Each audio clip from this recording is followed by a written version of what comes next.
Hi, I'm Paul Rigby, co-author of the B-Book and the B-Book version 2.0. I'm often asked by customers, how do we exceed our expectations? How do we overachieve our targets? How do we bring home the honey? Well, the Our answer is customers. pretty How do we simple, exceed our really, is expectations? become an How do we upstream leader. overachieve our targets? How do we bring home the honey? Well, the Our answer is customers. pretty How do we simple. exceed our Stop expectations? firefighting and start upstreaming. Now, we've had this issue of COVID-19 for quite a while. How do we overachieve? We've had it since March 2020. What we've got to do is stop using COVID as an excuse. We've got to learn to work within the boundaries. We've got to be resilient. We've got to be entrepreneurial in our thinking. We've got to Our targets. Action change. How do we bring home the honey? People have put a lot of work in. Well, the customers. Couple of months. And I'd say, as a leader, how do we exceed our expectations? A little bit more empathetic. Everybody's got different issues with COVID, from loneliness to whatever the reason is. And we all handle these things differently. So please be empathetic. That's how you engage people. That's how you get people to go above and beyond. And never forget this. Employees don't leave bad jobs. They leave bad bosses. So the thing that you've got to do is give people space. But that doesn't mean you can tolerate mediocrity. What I'm saying here is be fair, but be firm. There's a fine line, and I get that. But you've got to try and be fair and firm. And that's what makes a great leader. And hold on to your employees. We call it employees with shining eyes. Hold on to them, because these are the Great leader. And hold on to your employees. We call it employees with shining eyes.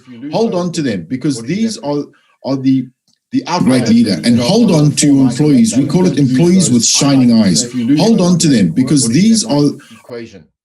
You know, we are and hold on to your employees. We call it employees with shining eyes. Hold on to them, because these are equation. So we have, we are and hold on to your employees. We call it employees with. We're in the business of people. We are in the people business. And if you do not understand people, you do not understand business. So treat your employees as individuals and treat them with respect. If you do that, they will do amazing things. And I always like to say, become a learning maniac. When people are learning, both on the job and informal learning, then they are more engaged. So I think it was last week I read a quote.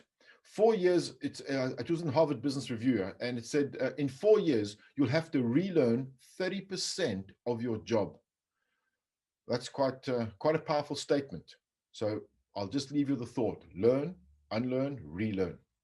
And what you got to do is you got to get as many people to the front of the boat as possible.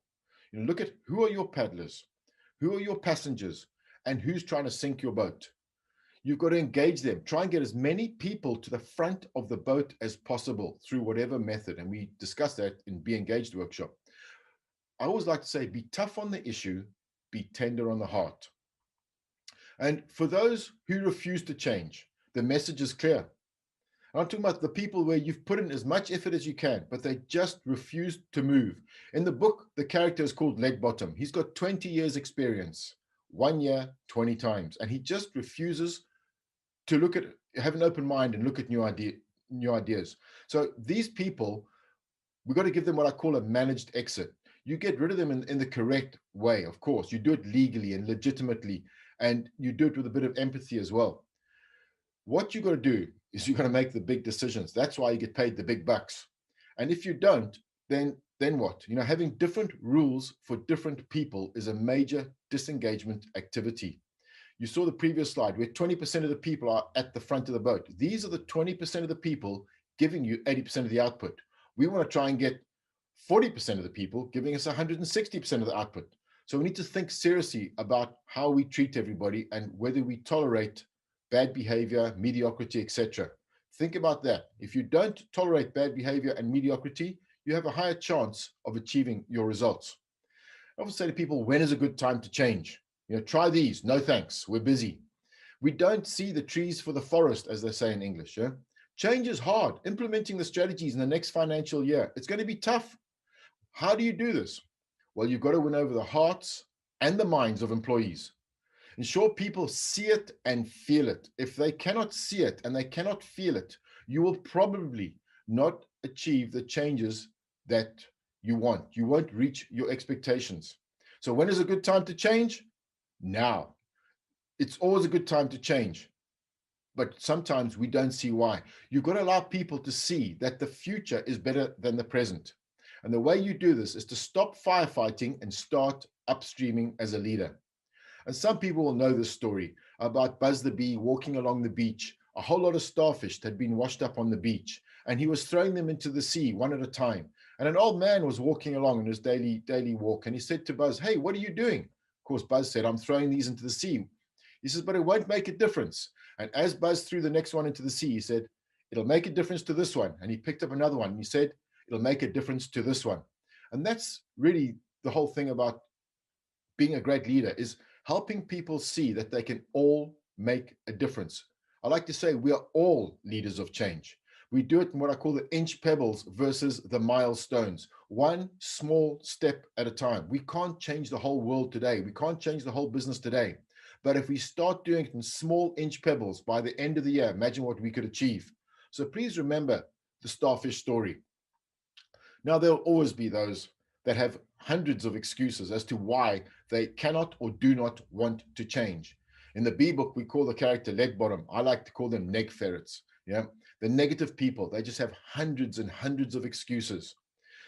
What you got to do to achieve your objective next year is you've got to get as many people on board as possible. I like to say change is a team sport. So too is leadership. You cannot do it alone.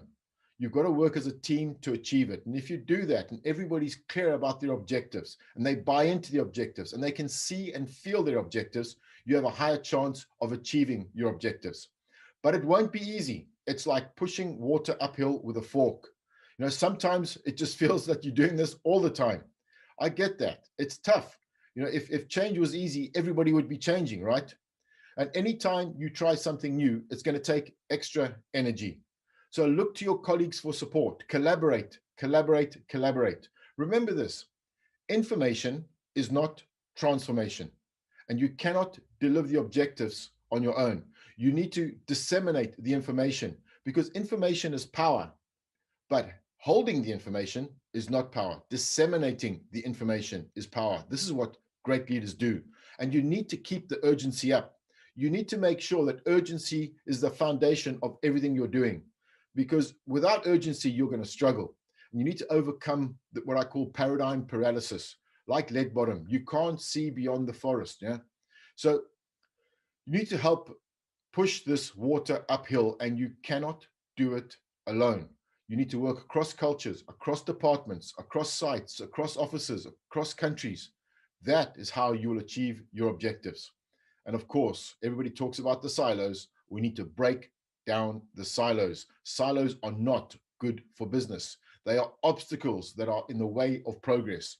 Break them down as soon as possible. Do not tolerate mediocrity. Do not tolerate bad behavior. What the silos do is they stop the information flow and they disengage employees and they reduce productivity.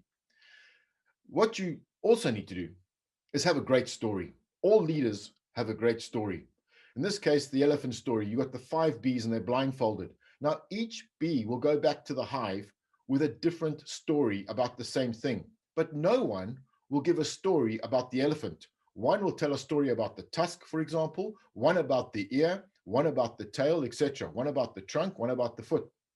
What you need to do is break down the silos so that each team, they can tell a story about the elephant and they are all coming from the same place. Keep it simple, make it crystal clear, and make sure everybody's collaborating so they all have a similar, if not the same, story. Now, you need to understand where you're heading. As I said earlier, if you can't see the future is better than the present, why will you change? Why will you put in the effort? So you've got to encourage more and more collaboration. Tell stories about your strategy. Embrace what we call the elephant, the rider, and the path. The elephant represents emotion, the rider, the rational, and the direction is obviously where we're going. And the path are the obstacles in the way of progress. As a leader, you've got to be more empathetic. We've discussed that. So you need to talk from the heart. You need to buy people's heart, probably more than the head. But as a good leader, you get agreement from the heart and the head. And then you need to show them the direction, show them where we're going, and your job really is what I call the CHRO, the Chief Hurdle Removal Officer. You've got to remove the obstacles that are in the way of progress. And you've got to be honest with people. Do not sugarcoat bad news when communicating to employees. Bring reality into the conversation, into your stories as soon as possible. And I like to say, tell the terrible truth more often, but do so respectfully. And you've got to see the big picture, and everybody should try and see the big picture. This is not just the senior leadership team, everybody, because if everybody can see the big picture, they will know how their job fits into that big picture, which part of the puzzle it forms. So please make sure you're crystal clear in that. So you got to bring the money, bring home the honey. What you got to do is you got to work as a team. And I like a definition I read from the Harvard Business Review recently. A team is a small number of people with complementary skills who are committed to a common purpose, who are committed to a set of performance goals and an approach for which they hold themselves mutually accountable. Mutually accountable. I repeat that. Everybody's got to be accountable with 100% responsibility. So to create an environment where we improve what we call improving the social script, the culture, where people want to win, they want to contribute, they don't leave their hearts and minds at the door. We need to stop firefighting and become upstream leaders. Try and solve the problems before they occur, so to speak. And remember this, we are all leaders of change, okay? And this is one of my favorite quotes. Coming second means you're the first loser. And this is why it is important. This is why it's important to implement what we call agility. And it's used quite liberally in the business world. But that's why it's important to have speed and agility. Otherwise, you come second. And if not, what happens? You might get eaten by your opposition.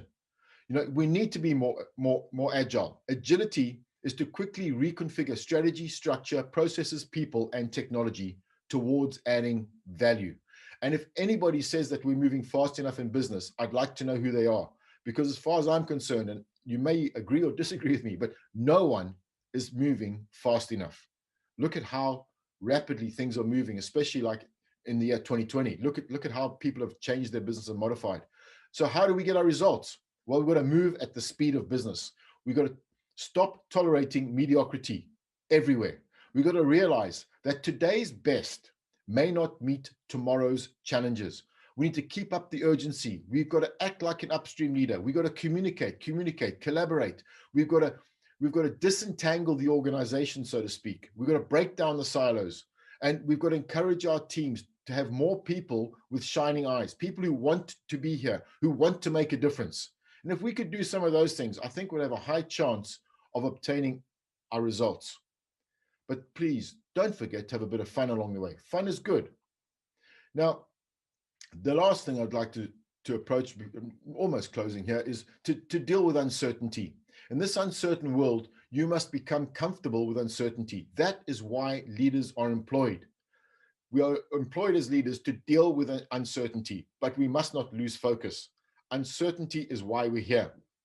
So please make sure you have a plan B. And remember, you'll also need a plan C and a plan D, because often things don't go according to plan B. And we need to take time to celebrate. You know, we always work for a better tomorrow. But when tomorrow comes, instead of enjoying, we think again of a better tomorrow. Take some time to appreciate today, to celebrate the short-term wins. Plan to win and plan to celebrate the wins. This is important. The inch pebbles versus the milestones. And don't forget, small wins are the oxygen for change. Small wins are the oxygen for success. We achieve success one step at a time, starting now. So thank you for listening. I'll leave you with these three great quotes. All progress takes place outside the comfort zone. In order to succeed, we must first believe that we can. The way to get started is to quit talking and start doing. Remember, action changes things. I wish you every success in turning your nectar into honey. Nectar makes honey, honey makes money.